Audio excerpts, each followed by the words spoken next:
புயல் உருவாக உள்ள நிலையில் சென்னையை ஒட்டிய கிழக்கு கடற்கரை பரப்பில் கடல் சீற்றத்துடன் காணப்படுகிறது. இதுகுறித்து கூடுதல் தகவல்களை தருகிறார் எமது செய்தியாளர் ராஜகுமாரன். வணக்கம் ராஜகுமாரன், உங்களிடம் இருக்கும் தகவல்களை பகிர்ந்து கொள்ளுங்க.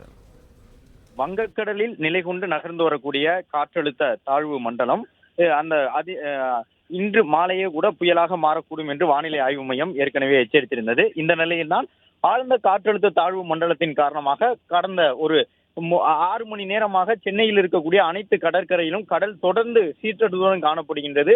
குறிப்பாக அலைகளை பொறுத்தவரை கிட்டத்தட்ட 6 அடி உயரத்திற்கு சீற்றத்துடன் எழும்புகின்றன.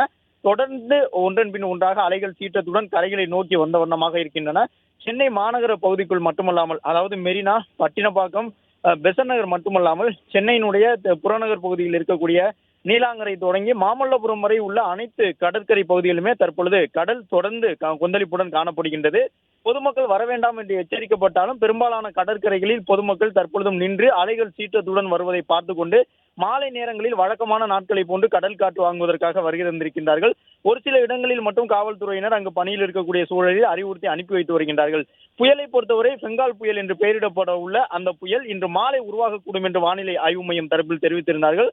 அதிலும் குறிப்பாக 5:30 மணிக்கு மேல் இந்த புயல் உருவாகக்கூடும் என்று தெரிவிக்கப்பட்டிருக்கக்கூடிய நிலையில் சென்னையினுடைய புறநகர் பகுதியில் இருக்கக்கூடிய அனைத்து கடற்கரை பகுதிகளிலும் தொடர்ந்து கடல் சீற்றத்துடன் காணப்படுகின்றது. சென்னையை பொறுத்தவரை இன்று கிட்டத்தட்ட ஒரு 10 மணி நேரத்திற்கு மேலாக எந்த விதமான மழைப்பொழிவும் இல்லை. நேற்று இரவு முதல் இன்று அதிகாலை வரை ஓரளவு மிதமான மழைப்பொழிவு அங்கு இருந்தது. ஆனால் இன்று காலை முதல் தற்போது வரை சென்னையில் எந்த ஒரு பகுதியிலும் மழைப்பொழிவு பதிவாகவில்லை. ஆனால் காற்றின் தாக்கம் சற்று அதிகரித்து காணப்படுகின்றது. டெல்டா மாவட்டங்கள் அளவு இல்லாவிட்டாலும் சென்னையில் வழக்கமான அளவை காட்டிலும் காற்றினுடைய வேகம் அதிகமாக இருக்கின்றது.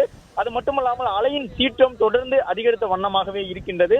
சென்னையினுடைய மையப்பகுதியில் இருக்கக்கூடிய அதாவது சென்னை மாநகர எல்லைக்குள் இருக்கக்கூடிய காசிமேடு, பெசன்ட் நகர், மெரினா கடற்கரை, பட்டினப்பாக்கம், நொச்சிக்குப்பம் உள்ளிட்டவை மட்டுமல்லாமல் புறநகர் பகுதியில் இருக்கக்கூடிய பனையூர் உள்ளிட்ட இடங்களிலும் நீலாங்கரை கடந்து மாமல்லபுரம் வரை உள்ள அனைத்து பகுதிகளிலுமே கடல் தொடர்ந்து சீற்றத்துடனேயே காணப்படுகின்றது.